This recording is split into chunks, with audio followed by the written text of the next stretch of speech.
Hi everybody, so it's time to do a container update. So I potted up all of my containers on the deck and it is August now, just the beginning of August. So it is time to kind of do a cutback, a little refresh. So this is a dwarf hinoki cypress on standard, which I have as my evergreen interest in this pot. It's been in here for a few years, and it is doing pretty well. I underplanted it with this double impatient, which is not doing that great, and I'm not sure why. It has yellowed out, and the lobelia on this side, it was doing great, but it looks like it's getting pretty tired from the heat. We had a little bit of a heat wave with a reprieve for a couple days, and now it's kind of bouncing back. I've got some white impatient here, which is looking great. It hasn't really gotten super big, but I've got 2 plants in there and I like how that looks. It's not fading out and browning out, so that's really nice to see. I would definitely use that again. Here I have a fuchsia, and this is the dark eyes fuchsia, and it has been very slow in getting going. So this is kind of a part sun, part shade area. It's under a covered patio, so it gets sun in the afternoon for a little while, but I don't know if that's why. I know fuchsias are shade plants to some extent, so it should be happy here. But anyways, I'm happy to see it's finally getting some buds. It looks like it's going to be beautiful when it eventually blooms. But overall, I think this is one of my least favorite containers in terms of the yellow leaves on the double impatient. It hasn't really performed the way I expected it to. I have it in another pot up front, which is doing much better. So I really think maybe it's just this location where I have it, and maybe it just doesn't get enough sunlight. I'm not really sure. And then of course I've got this plant, which is nice and soft leaves, and I can't remember what it's called. It's not a licorice plant. It might be a type of helichrysum, but you can see how it's just kind of like spilling out of the pot like kind of reminds me of like an octopus. It has like these octopus like arms just coming out of the plant, which is not what I was expecting. I was expecting it to like drape down, but I actually think this is like really cool. I think it's very unique and interesting, and I love it. So that's probably my favorite part of this pot. This is in my corner of my patio. So we'll just take a swing around and look at some of the other pots I have on the patio. So try to not make you too dizzy here. All right, so let's turn to this pot here. I'm loving this pot. It is so healthy. It's doing great. Just gets a few hours of afternoon sun, and it's just outside the covered area of the patio, but it's shaded in the morning, and then the sun goes over the house, and then it gets a little bit of sun.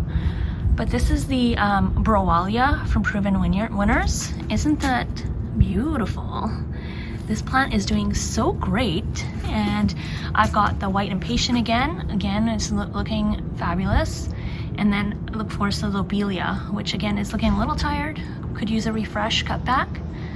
But overall, I'm very happy with this plant. And this is a smaller container than some of my other ones, so it's really just overflowing with abundance, and that's what we want to see from our containers. And you can see the impatiens have some buds on them, so yeah, they're looking really good, and they've been going kind of non-stop, so big fan of those. Now I have this bench planter, so you can see that I've potted up both sides similarly, very similarly, but not exactly the same. So just by overview, so these are cosmos, and it's kind of the first time I've tried putting cosmos in containers. I just thought I'd give it a try. This is very experimental, these containers. And I also tried to put some feverfew in these, so kind of like more of a wilder look this year. So it's kind of a mishmash, but it's an experiment, and yeah, I was pleasantly surprised because the cosmos don't kind of infringe on the seating area at all. But let's take a closer look. So this Cosmo, so far I haven't seen any blooms on it, and I did kind of do a cut back, like a chop, just to encourage branching, and it definitely has branched out, but so far I don't see any signs of blooms. And this does get less sun than the other ones, so that could be why, but it's still such a beautiful ferny texture, so I really like that. And yeah, the new growth is like a lighter green, so it's a very interesting plant. And then below it, I've got this verbena, and I think this is raspberry crush or raspberry rush, one of those. It's proven winners type. It's been doing okay. I don't think it gets quite enough sun to really kind of burst out of there, but it's okay. It's like a little nice pop of color, so that's nice. Then I've got this feverfew plant. It's just sweet little delicate flowers popping out there, and white I think kind of goes with everything. I've got this coleus called Kong. Look at that little flower bud is coming out, so I got to pinch that back. But this is getting nice big leaves, but it was supposed to have more of this pink color, and that has kind of faded away, and the green was also more vibrant, this color. And as you can see, as it's growing, it's kind of dulling out, so I'm not the biggest fan of that, but it still looks pretty. It still has really nice texture, so I'm not mad at it. And you can see I have some more feverfew on the back side, and I've got this blush euphorbia here, just as this delicate texture. I've also got this growing in here, and honestly I'm not sure if it's a weed or if it's something else. It kind of reminds me of like an aster. I don't remember planting it, so it could very well be a weed, but I'm gonna wait till the flower comes out, because you can see here, if it'll focus, there's a flower that's gonna come out. So, you know, when I know what it is, I will definitely act then. I think it is a weed, so I'll pull it out then probably. All right, so that's that container. It's pretty jam-packed. I think if I had to do it again, I probably would use a different thriller instead of the Cosmo. I think it's not really something that I probably wouldn't use again. I think Cosmos look better in the landscape, where they can kind of wave in the breeze and get wild and big. So this container, I like it a little bit better. It gets maybe a little bit more sun, just because the sun hits it a little bit sooner. But you can see the Cosmo is blooming. There you go. It's a white one, it's got buds. So this one is a lot more airy and less bushy. I did actually cut that one back, like, so it would branch, and you can see it's gotten tall, it's blooming, and it's not infringing on the seat. So it's pretty happy. And I've got it underplanted with, again, with the euphorbia. This one is doing better than the other side as well. I've got the same Kong coleus, and you can see this bloom is, you can see that bloom, see the purple flowers in there, that's about to bloom. So I probably will cut that off. And you can see more of this color down here. This is what more of the colors I was expecting this to be. Anyways, here we got some more of the feverfew. And on the back, I have this kind of mystery plant. It was mislabeled. It was a proven winners plant, and it looks like a double calibrachoa or super bells. Really pretty. It's got like pink with white margins, and so that one's in the back there. And then I also put this viola in here, or actually I think it's a Johnny Jump Up. I'm not sure what the official name is, come to think of it, but it has kind of these yellow flowers, and the back is purple, so really pretty. And I thought these only lasted in the cold weather, and then they kind of faded and disappeared in the heat, but that hasn't been the case at all in this container, so that was interesting. Again, you know, it's looking good. Not my most favorite container, but it's a learning experience definitely, so that's good. Here I've got my what is it, thyme? This is culinary thyme. It just overwintered since last year, so I just kind of left it. Okay, turning over to my next container. So I've got this container, which was also an experiment. I actually like this one. So I really like the Coffee Cups coleus. You can see this. It is just like a little cup. Rain can kind of collect in there, and then it tips out. Really love this plant. I actually would love to get more of that, and I hope it overwinters.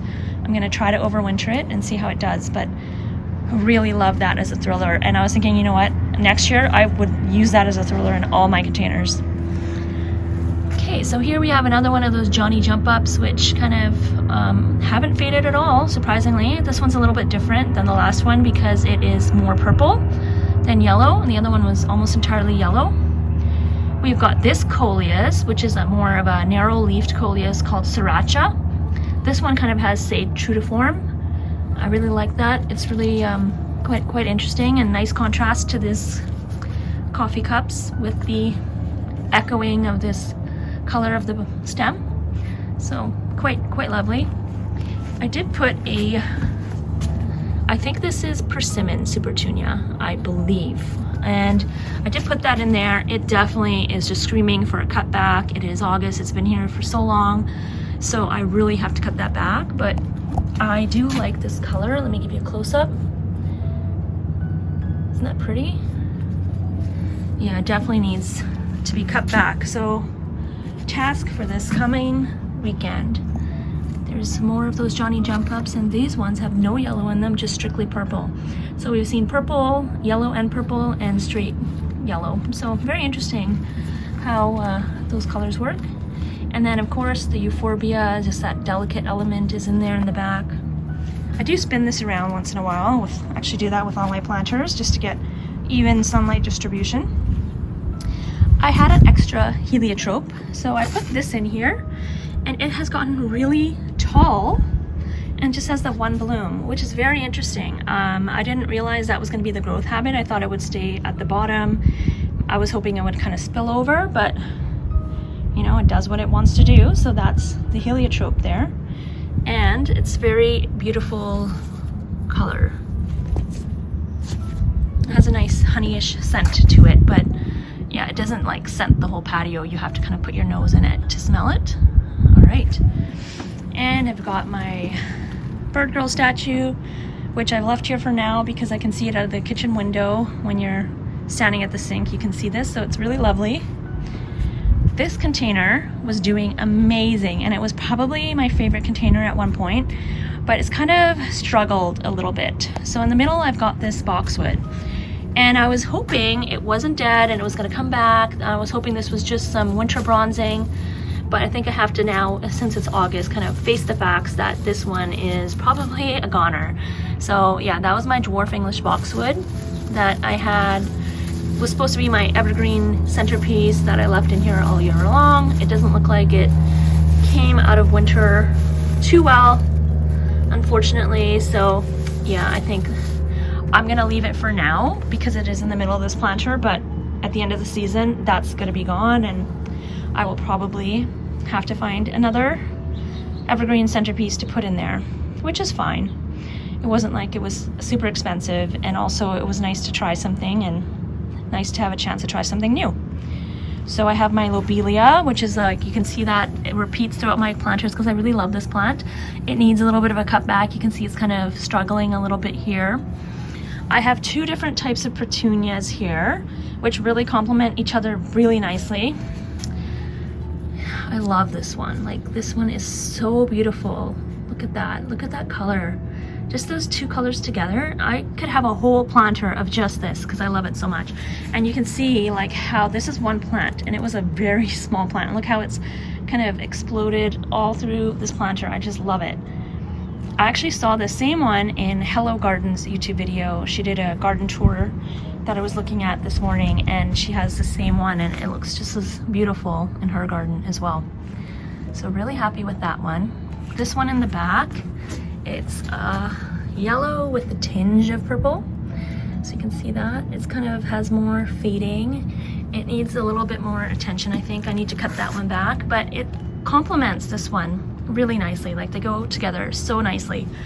I think one of them is called Crazy Moonstruck or something like this, but I do have the tag in here somewhere. But yeah, remember when I saw this one, I was just like, oh wow, it's gorgeous. I have to have that. I actually prefer this one to the Proven Winners Vivid Orchid Hoopla, the one that's like the bright pink.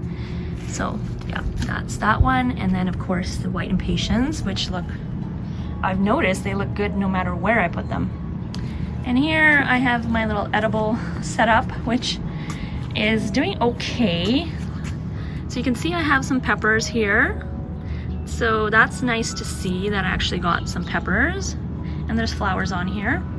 It is looking a little light green, but I don't know if that's supposed to be like that. These are the cayenne long thin pepper. And I'm not sure what this is. My mom planted it, but I did plant this eggplant or aubergine. Nothing growing on there yet. Like, it does have this, it had this flower, so hopefully that will turn into an eggplant. But I just don't know if our season is long enough hot enough for eggplant. I think they mostly grow in greenhouses here. So, and this was fun. Let me try to get in the shadow here, create a shadow here. This looks like corn, I think. And the thing is, it is tiny, and I don't know how it got in here, but it's pretty. And it's got this tassel with like red in it. So I thought I'd just leave it for now. Like obviously it's not gonna grow corn stalk in this little container, but it's pretty. And then here I have a green bell pepper. This one is just not, you know, you can see it's very light, almost yellow. I've got another little one growing here, but a little spider there. Yeah, that's a bell pepper. It's doing okay, you know. I did fertilize this, so I'm hoping that with some organic Pro-Mix fertilizer, and I'm hoping it just kind of helps kind of green up these plants a little bit and help them out. And I have another planter down here, and this has mint in it, so 2 different types of mint I've got in here, and those are doing great. I have my little Canterbury bells there. I just popped them there because I really didn't have anywhere else to put them. And turning over, so I've got my Queen of Sweden David Austin rose, which I just wanted to keep in this container for this season because I plan on replacing a rose up front that is not doing the best. So this one is supposed to be a tall, upright, narrow one, and that's exactly the spot in the front flower bed. It's a very narrow bed, so I was thinking this one would be better in that spot. But I don't know if you can take out a rose and replant another rose in the same spot. Anyways, it's beautiful blooms, Queen of Sweden. You can see here's the bud. It's kind of an apricot, orangey, peachy color. And then, yeah, it's just in the sunlight. Isn't that gorgeous? So beautiful. Kind of fades out to a white, and yeah, we've had some damage to the leaves, but no big deal really. So just keeping it watered and fertilized and taken care of until it's time for it to move to its permanent home. Now this container in the corner here is just exploding with blooms. So we have the pink cashmere verbena. So you can see that it's kind of finally started to kind of kick in a gear. That's one plant. I also have this is called baby's breath or gypsophilia, and I bought it at this nursery, and I actually thought I would use this instead of a euphorbia, like the diamond frost, and I actually really love it. It's been in bloom the entire time I've had it in here, and it looks amazing. So if I could get that, I think I would rather use that instead of the diamond frost euphorbia. But that one is like just a one-off I happened to find at a nursery. But now I know for next year that that is a great one to have. This one is I think it's a Super Tuny Mini Vista. And I forgot what it's called. I had it in my earlier videos when I bought this one. But it's one of the deep, deep purple ones, like the Velvet or the Midnight or whatever it's called. But isn't that gorgeous? That one also could benefit from a cutback. But just the color contrast with that and the yellow is just gorgeous. As you can see, I'm a fan of purple. And then in the back here, I had popped in a Super Tuny Mini Vista Yellow. I think that's what it's called. Anyways, so that one I had popped in. That one's not doing as great as this one, but really pretty, and the verbena is looking really nice. I have a little pot of basil here because who doesn't love fresh basil in the summer? None of my tomatoes have come to fruit yet. I'm hoping, I still have my fingers crossed, but eventually it'd be nice to have a caprese salad from, you know, fresh from your garden. So this plant I had put in, these two I had to reseed a couple times because I didn't take care of my little basil seedlings. And then you can see more under here. This just reseeded itself in here. I'm not sure what it is. I think it could be a Cosmo. It looks like a Cosmo. So I just let that go because it just volunteered there. So that's my little edible container here. And of course in the garden I do have, you know, I do have some kind of tomatoes dotted throughout, but like I said, nothing yet. All right, and then let's swing over to my last container on the deck. And these have been a struggle to kind of keep water because I don't have drip irrigation, so have to water them by hand. with my watering jug, but it's right off the kitchen, so it's not too bad. So this container is one I really like as well. It's in more shade than the other ones because it's right back against the wall of the house. So I have this double impatient here, and you can see it's doing so much better than the one I showed you at the outset of this video. So it's much happier. I'm not sure why. And we have my lobelia here, which is, again, it's looking way less tired than the other location. And it's just gorgeous, but I love how it spills out. And when I do a cut back, I probably will cut this back just to refresh it. I've got my white impatient in there, and then lastly I've got my fuchsia, and this one has been blooming pretty prolifically, and you can see how it just drapes down over the pot like so beautifully. And this one I believe is marshmallow, but you can see it's like a very delicate pale yellow or pale pink. It's like a very soft baby pink. Isn't that so interesting? And it just dangles like so beautiful, and it goes all the way around to the back of the pot. So pretty. So those are my containers on the deck, and overall I'm pretty happy with them, but it is that time of year where they're starting to look tired and ready for a refresh. And I do try to fertilize them as often as I can remember, but definitely not weekly, probably like once every 3 weeks. And I just use the water soluble Miracle Grow balloon booster because that's what I have on hand. All right, so those are the patio containers. And I also have containers in the front of the house, in the front driveway area, and I'll show you those next. All right, so here we are just outside the front door, and you can see this container. I'm generally pretty happy with it. Here I have the Coleus, I think this is Wicked Witch. It's beautiful, really nice, I love it. I have a Brunnera here, which is the Looking Glass, I believe. Love it, it's beautiful. I just love that light contrast to the hellebore leaves. This one is a hellebore, and even though their blooms are gone, long gone, the leaves provide such an interesting texture, and that deep dark green contrasts so nicely with the Brunnera. So as you can see, this is mostly a foliage container because it gets a little bit of sun in the morning, but mostly it's a shade area because it's a covered porch. And in addition to the Coleus, I did have this heliotrope in here, which I deadheaded recently. And I just wanted something that smelled nicely scented right by the front door, but I don't think it gets quite enough sun for this spot for the heliotrope to thrive. So it's doing okay, but just, you know, not the best. So I wouldn't do that again, but that's okay. And then on this side, I have this white verbena, which has been underperforming, and I think the same reason. I think it's because it's just not enough sun for this verbena to really thrive. But overall, happy with this plant, and I learned, or this container, and I definitely learned some lessons. All right, now stepping down, so we've got these steps that go down, and I've got at the bottom of the step this green ceramic container, which has these cute little turtle pot feet. I love this container. It is just overflowing, and it's so happy here. So I've got the lobelia, which you've seen kind of throughout. I've got the euphorbia, which you've seen often.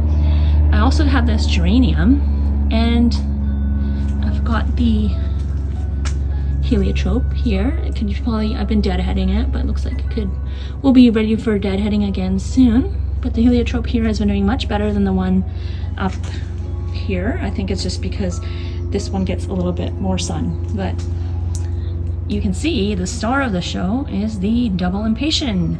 So what a beautiful plant. Like, look how gorgeous are those blooms. So gorgeous. And this is the same plant I have in the back patio that I showed you. And in the first container I showed you, it was doing much more poorly than this one is. So this one is doing so much better, and I don't know why. Can chalk it up to this one gets more sun. That's my only theory. But yeah, this plant is just packed with blooms. I love it. So gorgeous.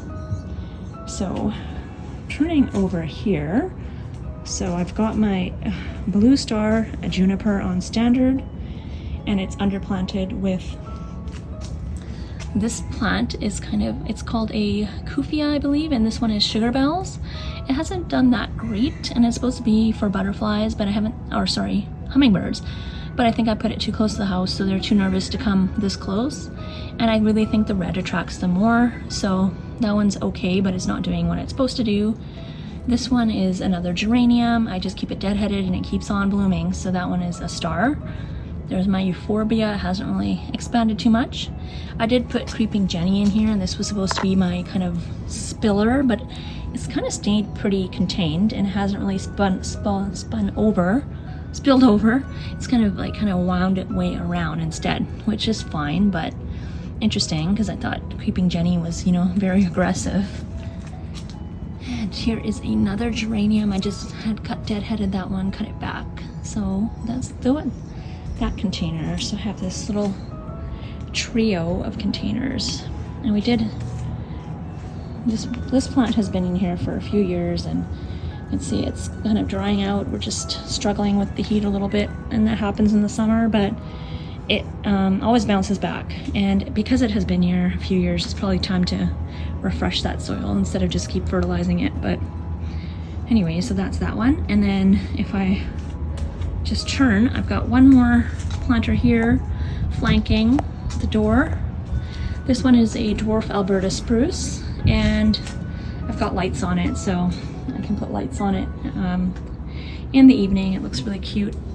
And I've just popped a lobelia in here. Now normally I put more plants in this, underplant this with more stuff, but because this has kind of rooted out and it's kind of expanded, it's really hard to kind of get in those little tiny spots, and it's like a lot of roots in there. So I think this plant is also not long for this container as well.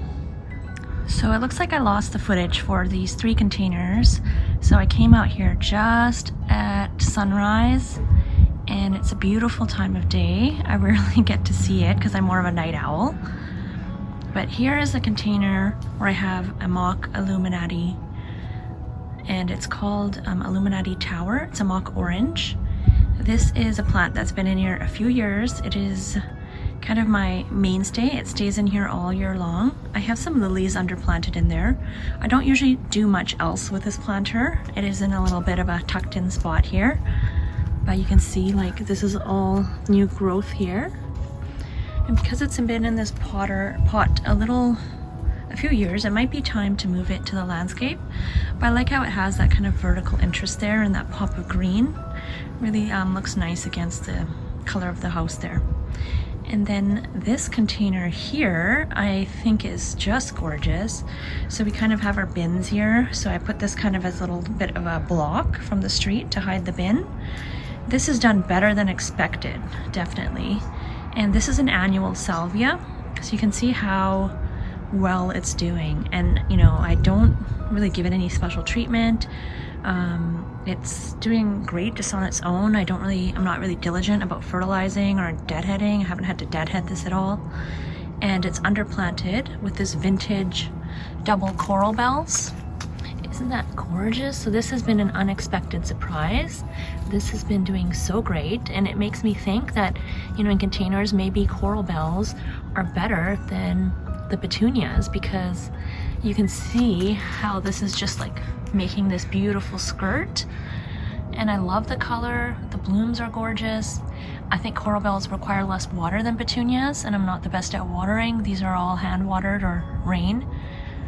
So yeah, that's definitely a winner. So I'm really loving that. I do have the tags tucked in there, but it's just kind of so floriferous that it's just kind of, I love that overflowing look. So I don't want to, you know, ruin the plant by digging in there with my hands and possibly breaking some blooms. But isn't that stunning? And then I have this, I think this is the Violet Ice Superbena. So I've got that as kind of my second layer. And you can see, you know, there's more buds, there's some blooms, faded blooms. And that is gorgeous as well. I did pop in a trailer, which was this Glacier Ivy down the side.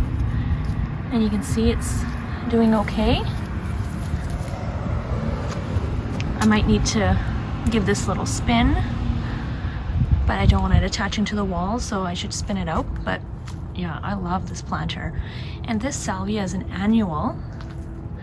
So that kind of sells me on annual salvias because you can see how much longer they bloom, their vibrant color, how big they get compared to the salvia in the landscape. So yeah, definitely am very impressed with this container and especially the salvia. I do have some diamond frost tucked in here, but it's kind of been overtaken. It doesn't get enough sun, I think, so it's not doing the greatest. So anyways, here's the tags. Supervina Violet Ice. Then we have Super Bells Double Vintage Coral. Gorgeous, definitely would love to do that one again. And then the Diamond Frost, which is wasn't much point of putting that in there because just getting swamped by this gorgeous salvia. And I think that was just like one of the Home Depot regular salvias. It wasn't like anything special, but yeah, it's worth its money for sure. Oh look, we have a little visitor. The bees love this plant. They're always on here. So we have an early morning visitor here. Oh, serendipitous. Okay.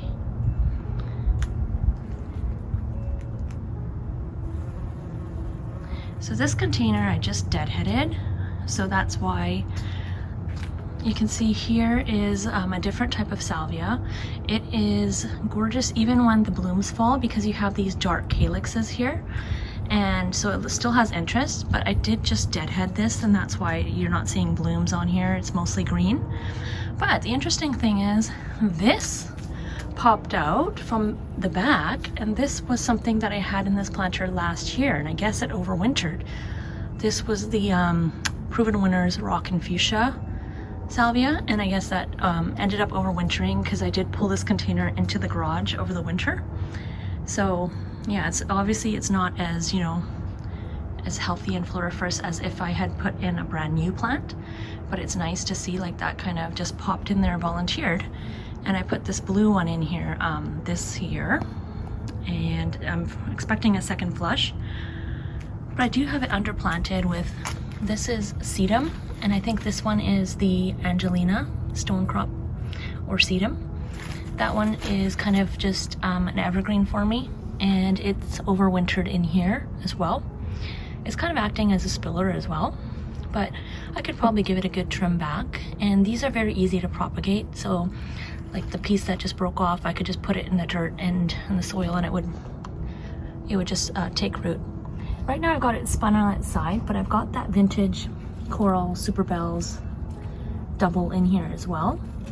And you can see that it's going around the back there. It's not quite as floriferous as the one in the other container, but I think that's just because I have to spin it around so it gets more sun. The Diamond Frost Euphorbia on this one is doing a little bit better than the one I just showed you. It's because it is getting a little bit more exposure. It's not getting swallowed up by the salvia. I've got this little plant in here, which I think might have also overwintered. I don't remember planting it, but it's a welcome addition. And then of course I've got my lobelia, which lobelia doesn't like the heat. So it's time for a little cut back here, and then hopefully it'll reflush and look a little bit better, especially back here. But lobelia is adding a nice pop of color there. So that is the container season tour in August of 2024. And you can see how these bees are just going to town on this plant, which makes me want to remember to plant this in the future, because this plant is amazing, and when you're feeding the pollinators, it just makes it even more worthwhile.